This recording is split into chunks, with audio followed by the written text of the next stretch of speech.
बालाखेड़ा की सड़कों से मैं गुजर रही थी और मैंने कहा था ना कि अंता की जनता क्या कहती है वो आपको दिखाती हूँ। एक भाई साहब है जो नंगे पैर नरेश मीणा की ही तरह जुझारूपन से जो है नरेश मीणा को सपोर्ट करने के लिए सड़कों पर उतर आए हैं। हाथ में साइकिल है और झंडा लगाए हुए हैं, पीछे नरेश मीणा का झंडा है, कहीं ना कहीं नरेश को सपोर्ट कर रहे हैं। एक बारी इनसे पूछते हैं कि कौन से गांव से आए हैं और कौन सी खूबी है नरेश मीणा की जो इन भाई साहब को पसंद आई है। बहुत स्वागत है भैया, नाम क्या है आपका? मेरा रामेश्वर प्रसाद है। रामेश्वर प्रसाद, कहाँ से आए हो? मुँह बोर्दा से आए ये कहाँ पड़ता है? मांग रोड पास में। मतलब यही को अंता के इस पास। विधानसभा में यहाँ। अच्छा, नरेश में क्या पसंद है आपको जो आप साइकिल पे जैसे नरेश जी नंगे पैर रहते हैं आप भी नंगे पैर निकल लिए? देखो मैं नंगे पैर इसलिए हूँ जब भाई साहब 12 महीना से नंगे पैर है और वो संघर्ष भी कर रहे हैं। तो ये के लेकर मैंने सोच भाई जब भाई साहब भी नंगा पैर रह सके तो जनता कर लेगा तो आपन भी तो जनता ही जहाँ आपन भी नंगा पैर रहा।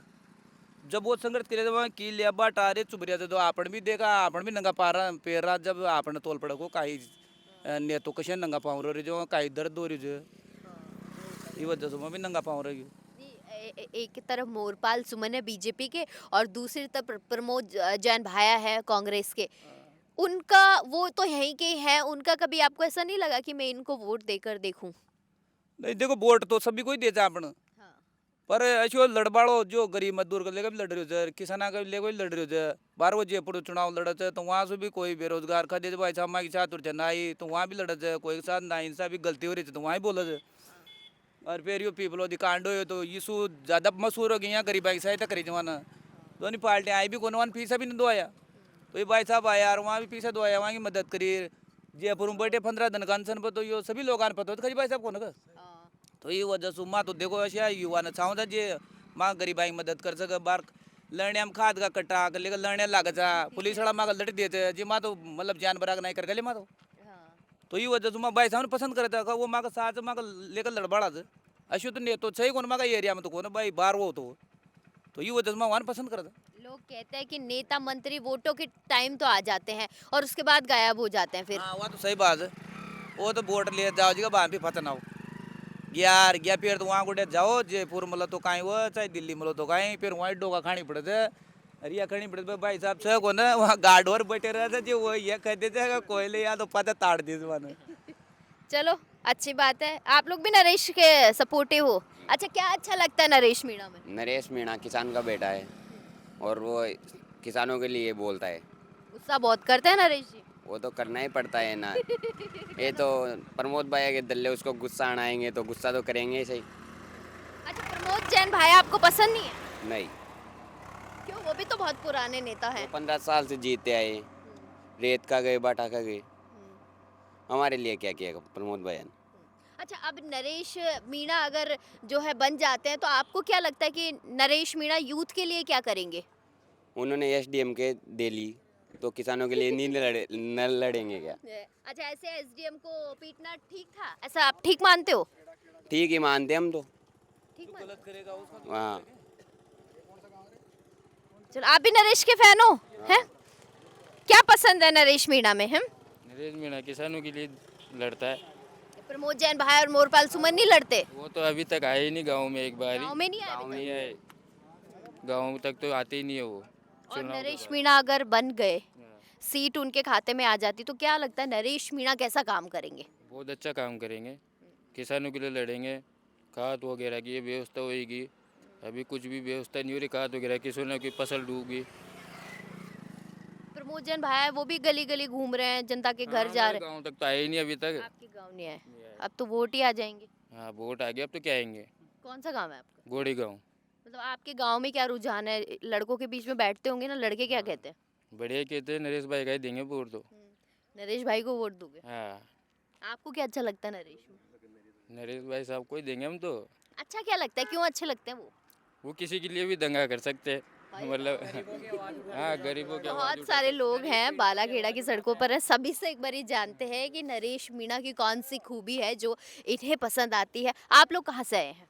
जयपुर से। जयपुर से आए हैं। जयपुर में कौन? बस्सी से। हाँ। अच्छा, क्या अच्छा लगता है नरेश मीणा में कि नरेश मीणा अगर आ जाता है, अंता की सीट अगर उनके खाते में आ जाती है तो नरेश मीणा ये विकास करेंगे? देखो गरीबों को मसीहा है और अपने गरीब किसानों के लिए हित के लिए लड़ते हैं। तो वो आएंगे तो काफ़ी बदलाव होगा, यहाँ की जनता में काफ़ी बदलाव होगा। सड़कें वगैरह किसानों के देखो खेतों में कोई खाद वगैरह नहीं है तो काफ़ी समस्या है न, तो वो दूर करेंगे। सर इन मुद्दों को लेकर तो जो है मोरपाल सुमन भी चल रहे हैं, प्रमोद जैन भाई भी और अन्य जो कैंडिडेट है वो भी इन मुद्दों को लेकर चल रहे हैं, तो नरेश मीणा ही क्यों? नहीं, नरेश मीणा ही कर सकते ये चीज़ तो, बाकी की कोई वो नहीं है। 25 साल से है ना। 15 साल से पहले भी रहा है प्रमोद जैन भैया, तो प्रमोद जैन भैया को पहले क्यों नहीं दिखे ये खेत? पहले भी तो ये खाद की सप्लाई उस टाइम होती थी, किसानों के लिए हेल्प पे इतनी योजनाएं चल रही है। और यहाँ पे इसके फसल बीमा योजना नहीं मिल पा रही किसानों को, काफ़ी आंदोलन चल रहा था अभी वहाँ पे उसमें कोटा में चल रहा है। तो यहाँ मुआवजा नहीं मिल पा रहा किसानों को, लोगों के साथ इतना अत्याचार अन्याय हो रहा है, लोग घरों से नहीं निकल पा रहे, इतना डर भर रखा है इन दोनों लोगों ने। तो उनके खिलाफ एक जनता अब ये जान चुकी है और ये समझ चुकी है कि अब एक क्रांति का युग आएगा और अब नरेश मीणा ही इस क्षेत्र को डील करेगा। क्रांति लाने में नरेश मीणा की भूमिका रही। जी बिल्कुल। आप भी नरेश मीणा को सपोर्ट करने आए? बिल्कुल। क्या अच्छा लगता, मुझे तो बहुत गुस्सेल से लगते हैं नरेश जी।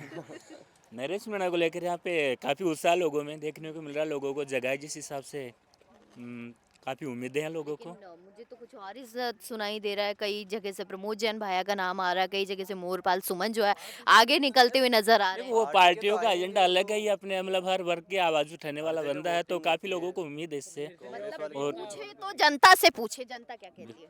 जनता से पूछ रहे तो बस वो एक ही है कि हमारी आवाज़ उठाने वाला आ गया, हमको किसी की ज़रूरत नहीं है, ऐसे बोलते हैं। एक नाम और आता है आवाज उठाने वाला का, मैं तो नाम लूंगी नहीं। अच्छा।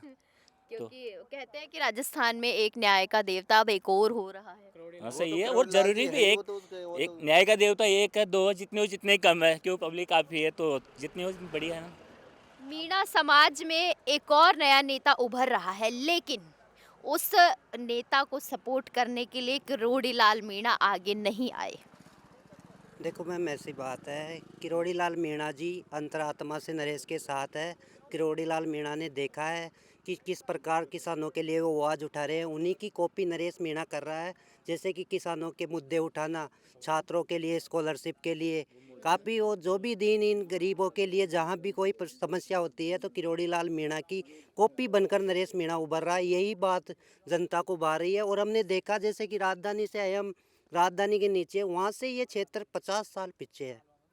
यहाँ हम देखते हैं लोगों को की बात करते हैं, डरे डरे लगते हैं। पता नहीं इन लोगों का इतना खौफ है कि यहाँ 25 साल में जैसे प्रमोद जैन भैया है यहाँ, और अब मोरपाल सुमन के बारे में तो क्या ही कहे, उनको तो भजन लाल जी की तरह थोपा गया है और वो पर्ची सरकार की तरफ टिकट दिया गया है। तो उनके बारे में तो हम क्या बोले, वो तो किसान का बेटा है और फर्स्ट टाइम चुनाव लड़ रहा है, तो उनके बारे में तो कुछ कह नहीं सकते। बाकी डॉक्टर साहब की बात करते हो आप, तो डॉक्टर साहब की कॉपी हम नरेश मीणा को मानते हैं। और यही कारण है, ये हमारे अभी आपने भाई लोगों से बात की, ये कहीं भी चुनाव प्रसार में नहीं गए, लेकिन राजधानी से इतनी दूर नरेश मीणा के लिए आए। हमने देखा है यूनिवर्सिटी में उनका संघर्ष, हमने देखा है जमुआ रामगढ़ में उनका संघर्ष, हमने देखा था पिपलौदी के बच्चों के लिए उनका संघर्ष। उसके बाद में हमने देखा था जैसे कि हमारे पहले काफ़ी लंबे समय की बात है, जब यूनिवर्सिटी के अंदर स्कॉलरशिप नहीं आती थी, उन्होंने पहले भी धरना प्रदर्शन किया था। और दोनों ही सरकारें उनकी राजनीतिक हत्या करनी चाहती है। नहीं, इससे चुनाव से दोनों ही सरकारों पर कोई फ़र्क नहीं पड़ रहा, ना कोई सरकार गिरने वाली है ना कोई सरकार बनने वाली। फिर भी क्या कारण है कि कांग्रेस के विधायक ब्लॉक स्तर पर, ग्रामीण स्तर पर जिस प्रभारी के तौर पर लगाए गए हैं, जहाँ की मंडल अध्यक्ष ये होते हैं, कुछ तो बात है उसमें। तभी बड़े कांग्रेस के बड़े बड़े नेता जो है यहाँ पर मुझे अंता में नजर आ रहे हैं। बड़ा नाम लूँ मैं, गोविंद सिंह डोटासरा हो गए, टीकाराम जूली, रंधावा खुद जो है, मतलब इतने बड़े नेता आ रहे हैं पूरा जोर लगाए हुए, लेकिन नरेश के साथ कोई बड़ा नेता नहीं है, सिर्फ जनता है। जनता ही जिताती है, जनता ही नेता बनाती है, जनता का ही सपोर्ट चाहिए नरेश मीणा को। जो भी जनता का प्यार मिल रहा है, वो जो कि बड़े बड़े नेता होने के बावजूद भी जो दोनों पार्टियों के कैंडिडेट है उनको प्यार नहीं मिल पा रहा है। जो नरेश मीणा का जनता का सपोर्ट है, और वो यहाँ की जनता ये समझती है कि हमारा गरीबों का भला कर सकता है नरेश मीणा, कर सकता है, गरीबों की आवाज़ उठा सकता है, हमारी हक की आवाज़ उठा सकता है। और रही बात आप बोल रहे हो कि उनकी करोड़ी लाल जी का एक युग था, लगभग वो समाप्त हो चुका है। तो एक युग समाप्त होगा तो एक नए युग का उदय होगा, और उस युग के लिए नरेश मीणा जरूरी है। आज के युवा और बच्चों और महिलाओं में सबसे ज़्यादा युवा को लेकर नरेश मीणा का ही क्रेज है, ना कि करोड़ी लाल जी का। धीरे धीरे उनका युग खत्म हो गया, तो इसलिए यहाँ की जनता से हमने 2 दिन से यहाँ पे घूम रहे हैं फील्ड में, और गाँव में भी गए, महिला बच्चों से, बड़े बुजुर्गों से बात भी की, तो सभी का सपोर्ट नरेश मीणा के साथ है और नरेश मीणा को ही। पर बाकी यहाँ पे पिछड़ापन की वजह से लोग डरते भी हैं, खुल के अपनी बात नहीं रख पाते हैं। जैसे कि एक लोग गुलामी की 25 साल लोग बोल रहे हैं कि 25 साल से गुलामी की ज़िंदगी जी रहे हैं, हमें कोई ऐसा पहला शख्स मिला है जो हमें आज़ाद करा सकता है इस गुलामी से। पर हम आज़ाद भी होना चाहते हैं, पर डरते हैं, सामने नहीं आते। पर वो एक साइलेंट तरीके से वोटिंग करेंगे और हमें पूरा विश्वास है नरेश मीणा जीतेंगे, और यहाँ के युवाओं की और गुलाम को जंजीरों से जकड़ने की आवाज़ों को बुलंद करेंगे। धन्यवाद। बहुत शुक्रिया। कुछ कहेंगे भैया? है नरेश मीणा जी के लिए, नरेश मीणा जी को सपोर्ट कर रहे हैं आप? बिल्कुल बिल्कुल 100%। अगर नरेश भाई साहब हमारी कुर्बानी की जरूरत पड़ेगी, हम पीछे नहीं हटेंगे। मतलब आप यहीं के रहने वाले हैं? मैं दौसा डिस्ट्रिक्ट से बिलोंग करता हूँ। दौसा से। अच्छा, स्कूटी से आप दौसा से हैं, ये भी एक बहुत बड़ी बात है। हैंडीकैप है, पैर नहीं है, बिल्कुल फुटवेयर लगा रखा है। मैं वैसे भी ब्लड डोनेशन के क्षेत्र में काम करता हूँ। मैंने देखा है गरीबों का, लोगों, पैसे वाले के साथ हर कोई आ सकता है, लेकिन गरीब के साथ में कोई नहीं आ सकता। हमने इस क्रांतिकारी को पहचाना है। जो पीपलोदी में घटना हुई, पूरे कांग्रेस बीजेपी के कोई नेता नहीं गए थे। यहाँ पर ऐसी क्या जरूरत पड़ गई जो गली गली में डोल रहे हैं? बड़े नेता घूम रहे हैं यहाँ पे। यही खास है। तो हमारा तो यही हाथ जोड़ के निवेदन है कि जो आपके दुख दर्द में काम आए, आंसू पोंछने वाले आए, उसको जिता करके विधानसभा में भेजे। नरेश भाई को के लिए हम कुर्बानी देने के तैयार हैं। तो बहुत अच्छी बात है, भैया हैंडीकैप्ड है और हाँ, सोच क्रांतिकारी है। 350 पैड़ी मैम एक नॉर्मल आदमी छंडने में भी हिचकिचाता था। भाई साहब जब जेल से रिहा हुए थे तो 350 पैड़ी खेले, मतलब पैदल डंडों से छंडे थे। हाँ, देवली उनियारा के बाद में 12 महीने हो गए, हम मेंटली टॉर्चर के शिकार हैं मैम। हमारा दर्द हमको ही पता है, लेकिन कौन से कहें? अगर हम फाड़ के भी दिखा नहीं सकते, सच्चा क्रांतिकारी कोई नहीं दिखा सकता। लेकिन जो दिल में चल रहा है, हजारों युवाओं की भावना है, लाखों युवाओं की भावना, जो दूर दूर से चल के आ रहे हैं, इनके पास में ये पैसे देते होंगे ना जब गाड़ी आती होंगी, लेकिन इस भाई साहब के लिए, इस भाई साहब के लिए नहीं, इसके संघर्ष को, इसके जो क्रांतिकारी विचार हैं, उसके लिए लोग समर्पित भाव से खाना तक छोड़ रखा है मैम। जो भाई है वो साइकिल से चल के आया है। देख लो मैम, आप जानते हो कि जो आंखों में से आंसू पहुँचे, उसके लिए 15 दिन आपने देखा शहीद स्मारक के। बिल्कुल, मैं खुद भी 1 करोड़ रुपए, मैं अगर जन लोगों के लिए, मैं ब्लड डोनेशन का काम करता हूँ, अगर मेरे को नीड पड़ती है ना मैम, मैं रात के 12 बजे मेरे को 500 लोग ब्लड डोनेशन के लिए तैयार है, क्योंकि मैंने संघर्ष किया ना। तो इसलिए नरेश भाई के साहब के संघर्ष के लिए आ रहे हैं लोग, और ये परिवर्तन चाहता है। जो लोग धन बदल के आधार पर राजनीति कर रहे हैं, इनका अंत निश्चित है, अंता की धरती से फाइनल है। बहुत शुक्रिया भैया। दौसा से आए हैं, और दौसा से वो भी स्कूटी से, भी बहुत बड़ी बात है, क्योंकि मैं जयपुर से चली तब मैं खुद ये सोच रही थी थक गए हैं, लेकिन हैट्स ऑफ है इनको कि किसी कैंडिडेट के लिए यहाँ पर आए हैं। चलिए बालाखेड़ा से आगे बढ़ते हैं और आगे देखते हैं आगे की अंता की जनता क्या कहती है, किसको मांगती है अंता की जनता।